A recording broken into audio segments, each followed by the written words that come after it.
We previewed this yesterday for you, and of course Gisèle Pelicot did take to the stand yesterday to testify in the landmark trial of her husband and the many men that he invited into their home to rape her. Antonia's here. She's been looking through the papers to see what they're saying about it.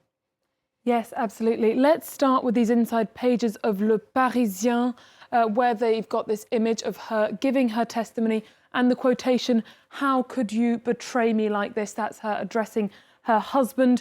You also have a quotation further down saying, "I've been preparing for this for 4 years, this being the trial, but I still don't understand why." However, it's not just sadness that the papers are picking up on. There's also an absolute clarion cry on the front page of Libération. You have her face that has become famous around the world in recent weeks. And this quotation that says, "No anger nor hatred, but determined to change this society." On the inside pages, you have a fuller account of her testimony in which she addresses her husband, her former husband, now by name, calling him Dominique. She says, "We shared our lives for 50 years. She said he was an attentive father.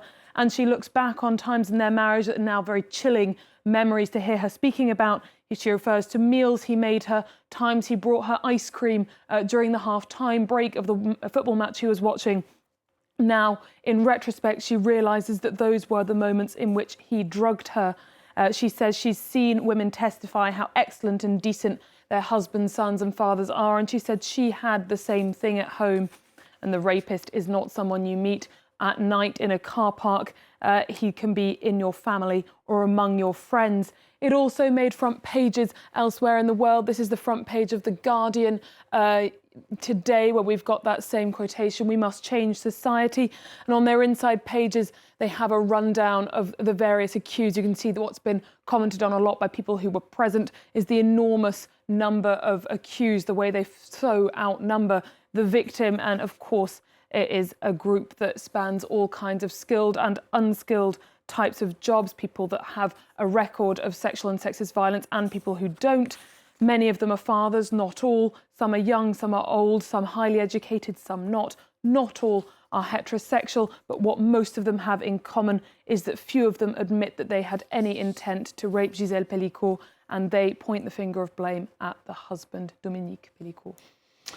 Now, Antonia's found a long read for us next. This is in El País. It gives us an idea of the astronomical human and environmental as well cost of illegal gold mines. This is in Ghana, isn't it? Absolutely. Ghana is, of course, the biggest gold producer in Africa. In the front page of the El País website, they have this piece, "The Gold Rush Poisoning the El Dorado of the Ghanaian Jungle."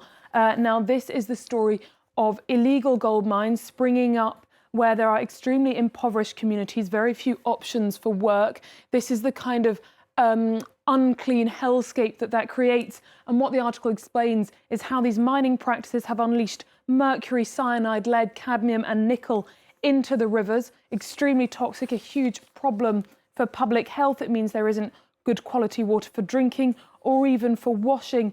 It's leading to extremely widespread Yaws disease, which is a skin disease. This woman is 31 and she has 5 children. She says 3 out of the 5 suffer from Yaws disease. It's a disease that causes painful ulcers on the skin, and she's only able to wash them once a week due to the scarcity of clean water. The article also explains that this is a vicious cycle. The polluted water obviously disperses into the landscape, and that affects the other main economic activity, which is cocoa farming. And of course, as mining pollutes the water, affects the harvest, that makes that activity less profitable, while also doing this enormous environmental damage. Experts say as well that if the money produced by this trade stayed in the country, they'd be a leading world power. As it is, the natural resource evaporates and disappears and leaves very little trace and certainly not economic benefit.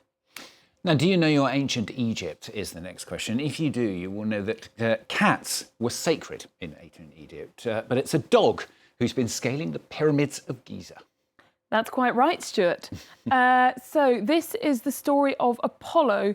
Now, a paraglider was flying above the Pyramids of Giza, and imagine his surprise when atop this pyramid he catches a glimpse of a stray dog seemingly barking at or hunting birds. Now, apparently, yeah, you can get a look at him there. Slightly shaky footage. That's the problem with when you get paragliders filming the tops of pyramids. Obviously, delighted by what he's seen. Dozens of stray dogs, hang around this pyramid complex of Giza. This particular family, has made that pyramid their home. This article in the Washington Post has spoken to a charity that works with improving conditions of stray dogs and also trying to avoid them causing public health issues. And they leave food out at the bottom of the pyramid, and the dogs all gather round to eat it. They also try to provide vaccinations and neuter stray dogs, but apparently every time they try with Apollo, he immediately runs away to the top of the pyramid, and they're not about to follow him. I wonder how long it takes him to get up there. I spotted him. It's very small, but it was worth seeing, wasn't it? Well done, Apollo. Thanks very much, Antonia, with the papers on France 24.